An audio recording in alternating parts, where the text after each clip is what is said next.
Bonjour à tous, dans cette petite vidéo, nous allons aborder la question des activités.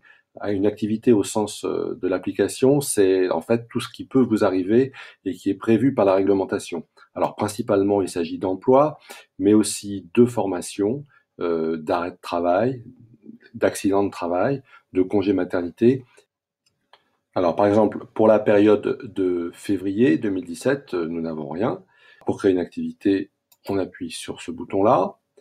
Par défaut, c'est toujours un emploi qui est proposé, mais en cliquant dessus, on peut voir qu'il y a la formation. Le congé individuel de formation est possible aussi. L'arrêt maladie, qui interrompt éventuellement un contrat de travail. L'accident de travail. Le congé maternité ou l'adoption. Et plus rarement, la suspension d'indemnisation. Alors revenons à l'emploi. Pour tous les dispositifs dont l'emploi, on a toujours une petite aide ici qui donne des détails quand on se pose des questions. Alors c'est parti pour l'emploi. La saisie ressemble à l'actualisation mensuelle. Je choisis mon employeur parmi la liste. Je tape la date de début, la date de fin. En suivant rigoureusement ce qu'il y a noté sur la web, là je suis payé en heures, pas en cachet, pour un montant de 658. Alors les champs obligatoires sont en rouge et il y a un champ très important qui est la nature de l'emploi et de l'abattement. Alors là c'est un emploi de technicien, il n'y a pas d'abattement, mais pour ceux qui ont un abattement, il faut bien sûr le saisir ici, saisir le brut après abattement, et choisir ici l'abattement qui correspond.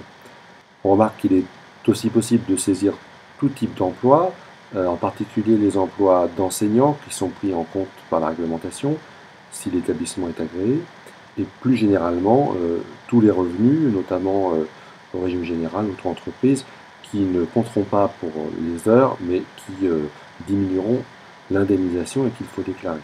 Là, je suis technicien. Les 3 derniers champs sont optionnels. C'est toujours bon de l'avoir. Ils sont repris en page chiffre, donc j'ai pas de frais. Et ce contrat, on peut dire qu'il est payé. Voilà, je peux enregistrer. Alors pour les emplois qui reviennent souvent, il est possible de les cloner de manière à éviter toute la saisie.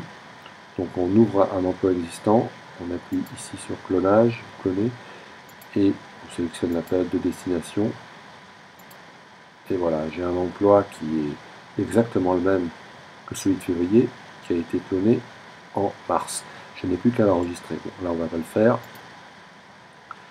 Donc mon emploi a été enregistré, il est pris en compte pour la simulation, bien sûr, et on le retrouve ici, en page d'accueil.